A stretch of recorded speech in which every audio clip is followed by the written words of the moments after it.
So right now we're finishing up construction to open in August of 2025. So we're hoping to get substantial completion in May so we can start loading all that equipment in the CTE classrooms and start getting furnishings, fixtures, and equipment in so that we can have some trainings as well as some tours this summer. Yeah, as you can see, there's a lot going on. We got scaffolding everywhere.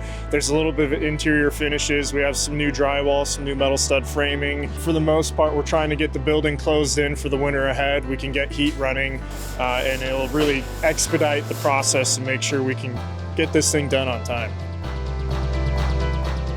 This has been one of the most difficult projects I've been on in my 30 years of construction.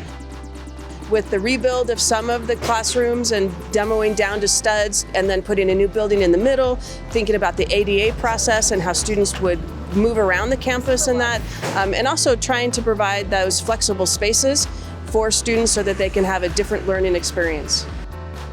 Now that we have a structure, you can kind of see the lay of the land and how things are going to flow and the structures. You know, it's really well designed by Van Goody. I think it's going to be a beautiful facility.